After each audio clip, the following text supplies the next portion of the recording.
On the news and in social media, it was called Stormaggedon.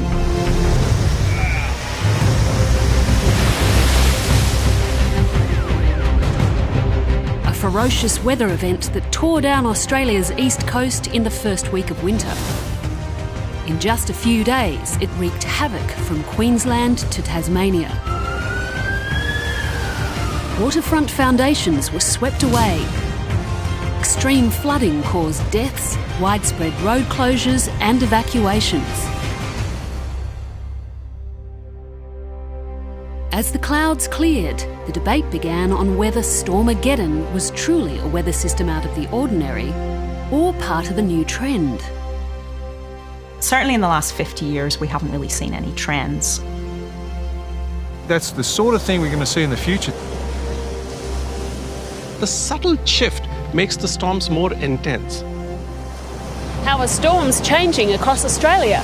And is this a taste of our climate change future?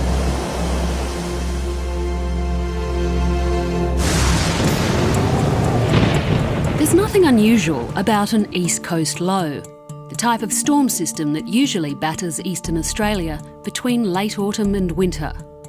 But right off the bat, forecasters at the Bureau knew this one was going to be big.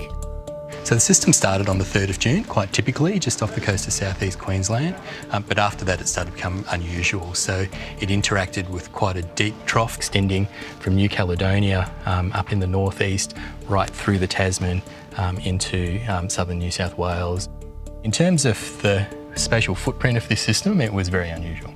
An intense, stationary high-pressure system over New Zealand was blocking the East Coast low from spinning out to sea and driving it south. Normally, we tend to have one or two parts of the coast really copping the brunt of the storm, but for this one, it really tracked all the way down. So we had flooding across catchments right down New South Wales, Victoria and Tasmania.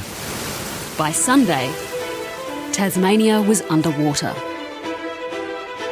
And I moved the dairy cows from here on some of the high ground, and there was 320 stranded, and then the water just exploded, just come from nowhere. And then I come back at 3 o'clock in the morning, they were all gone, they're all washed away. What we saw was record rainfall over 3 days, and something like 5 rivers in flood at the same time in northern Tasmania, and that's quite unprecedented. And really the sheer volume of water was really reflective of just how much water was in the atmosphere. Heavier rainfalls normally occur in warmer months because a warmer atmosphere can carry more moisture. In this case, it wasn't just the atmosphere, but the seas were also abnormally warm. For May, the Tasman Sea was almost double its previous record. So we had really very high sea surface temperatures in the Tasman. You saw this system basically sitting off the coast, directing the airstream over that warm water into Tasmania. Would you say that the warmer weather definitely played a part in how much rainfall Tasmania got? Those sorts of attribution studies take some time, but certainly just based on a basic understanding of the meteorology, then the things line up quite closely.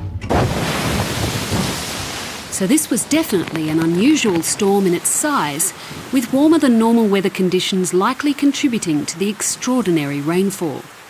But surprisingly, these East Coast lows are predicted to decrease, not increase in frequency as the climate warms.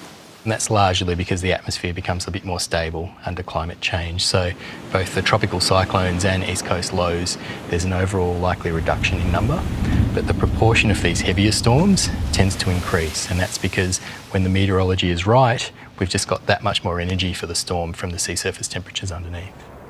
A team at the University of New South Wales have also found tropical expansion from climate change is likely to push more East Coast lows off the mainland. We're likely to see a shift of the storm tracks to the south. And that just means that, we're still going to get storms, they just won't hit. They'll hit further south than they currently do. So that's why we might see a decrease in the frequency of them. A decrease in frequency doesn't mean a decrease in damaging events, because what we're saying is climate change will also bring rising sea levels and bigger waves. Big waves and high seas were a major damaging force in this recent storm, and they took particular aim at the southern end of beaches. Some of the most spectacular damage was seen here at Collaroy in New South Wales. This is the largest erosion event that I've seen in my career working on the Australian coastline. We saw the beach narrow by as much as 50 metres. We saw a swimming pool on the beach. A lot of sand was moved. I'm standing here on a rock wall that was built to protect the property behind me. Usually you can't see any of these rocks because the sand completely covers them. In total, around 40 metres width and several metres depth of sand disappeared from the beach. But apparently, it all comes back. For the last 40 years, a team from the University of New South Wales have been using a variety of imaging equipment to map this shoreline. We use conventional survey equipment, we have cameras mounted on rooftops, we fly aeroplanes with a laser scanner, and we fly drones. What we're trying to understand is how the sand is moved by the ever-changing wave and water level conditions. Over the 40-year monitoring program here at Narrabeen Collaroy, there's actually been no sand lost. Although the beach has shifted in shape, the overall volume hasn't changed. Sand is stripped from the dunes and deposited out in the sandbars, but it always comes back. It's small comfort to those that just sustain severe property damage from such a big erosion event. So what has made this storm in particular so diabolical? Well, there are three things that have come together over the weekend. First of all, we had large waves. So waves were recorded offshore Sydney on Saturday night up to 13 metres. But by coincidence, those large waves coincided with king tides. It's over 2 metre tides, so that brought the water level high.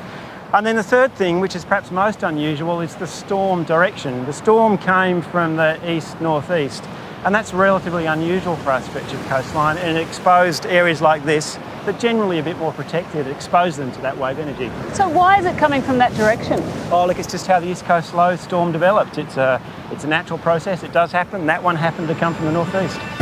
While the king tides were nothing to do with warmer weather, they do give a good picture of what future sea level rise might look like.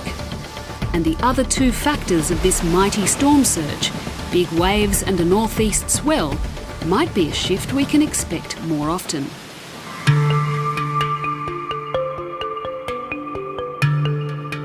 It couldn't look less like Stormaggedon at Hawke's Nest in New South Wales, but it's here I'm starting to understand why the northeast shift had such a powerful effect. This black nor'easter generated waves 1,500 kilometres away, almost into the Coral Sea. These long wavelength waves, as they moved across the continental shelf, were shoaling to produce very high wave heights. 15 to 25 foot faces were surfed during this period and produced the storm erosion along the coastline. So why do they call it a black nor'easter? Black nor'easter refers to the skies go black, dark grey, the winds are gale force. We don't think of high pressure systems capable of producing storm waves. But when those high pressure systems become really intense, the winds off them produce these large waves. And when combined with an East Coast low, they produce the most extreme storm wave environment. Normally, we think of a high-pressure system as bringing calm and lovely weather like today, but the intense high over New Zealand not only squeezed Stormaggedon into the coast, it fueled it with the intense, warm, moist winds that brought such dramatic rainfall. Ian Goodwin is a paleoclimatologist, and as he digs into our stormy past, he's convinced we'll see more and more of these big blocking highs and black nor'easters. When most of us go down to the beach, we see sand. But for us, we look at the sand much like someone studying tree rings, or if we're studying the layers in an ice core, that each successive period of coastal deposition or erosion is actually recorded within our undeveloped coastline. We use aerial LiDAR to produce fine resolution digital elevation models, and then we use ground penetrating radar to look into the sand deposition. We then need to know when each of these periods occurred. When a sand grain is deposited by waves on a beach and then buried by the next wave, its clock, or how long it's been buried, starts at that point. And the quartz grains in that sand and the feldspars attract radiation from the surrounding heavy mineral sands. We then come along and we want to extract a sample in total darkness, bring it back to the laboratory, and then measure how much radiation is in that quartz grain and hence use it as a clock. It's like developing an ancient sand grain photograph in the darkroom. Depending on how successive layers of the beach were deposited and when, it reveals the dominant wave and wind patterns throughout history.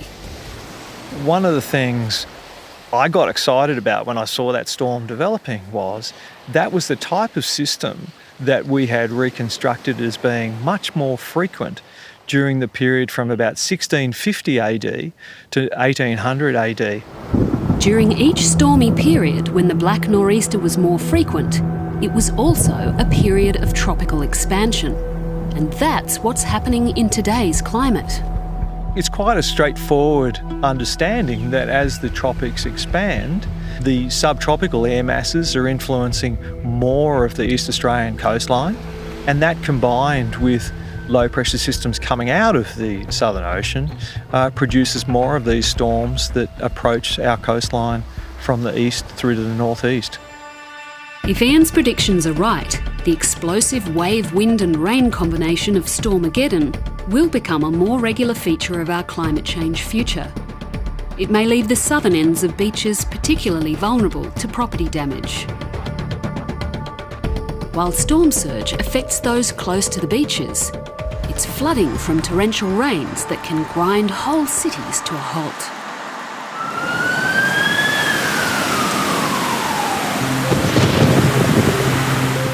In an urban flooding environment, you can't go for shopping, go to work. Your day-to-day civil life that you take for granted is put on hold.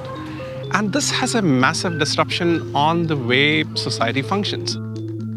Like many other streets, Botany Road looked very different under heavy rainfall last month. The rain simply came down too fast. There we go, help's on the way.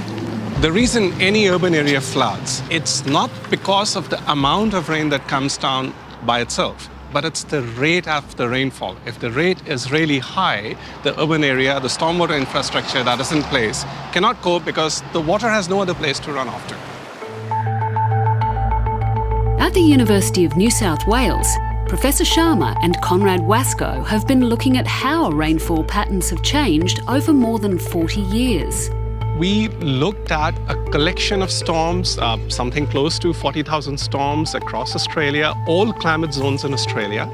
And we found consistently the storms were getting more intense, more concentrated in time and in space. And this is what is so impactful. This is why the study has been noticed so much across the world. As storms shrink in space and time, stormwater systems increasingly fail. Get this 2 or 3 minute bursts of rain that are massive. This peak flood cannot anymore be contained by the infrastructure that was designed many years ago to withstand a flood that would be spread over a longer period of time. And we found a 100% result. All the locations that we looked at were finding exactly the same pattern, that the storms were intensifying with warming climates. The research here at the University of New South Wales is the first to show that flooding from storms will increase in cities due to climate change. We can never blame any single storm on climate change, and the so-called Stormaggedon is no exception. But it's an interesting example because its influences include warmer, higher seas and a warmer atmosphere, all predicted to intensify the effects of storms in the future. So what, if anything, can we do to prepare? When it comes to floods, hanging on to our green spaces within urban environments is vital to cope with more intense bursts of rain. If you have that storm fall on concrete, it will come out as a very intense flood. If this storm falls on to a landscape that can absorb the impact of the storm, it will dampen the flood peak that just stretches the flood out to a longer time span. If the flood gets stretched, then that intense peak that you were having, that comes down. With greater storm surge due to sea level rise, we may need more mitigation strategies like beach replenishment. But ironically, bigger storms from the northeast may help with that. Storms are seen as evil. They're the bad guys because we see what they produce in terms of storm erosion, and we look at houses falling into the ocean and so on. But in fact, whilst they are causing that erosion, the higher wave energy out in the deeper water is actually mobilising sand on the seabed and helping to transport that towards our coast. So a decline in storm activity means less sand transported to our coast, and hence our coastlines would recede faster with sea level rise. So we need to wish for more storms.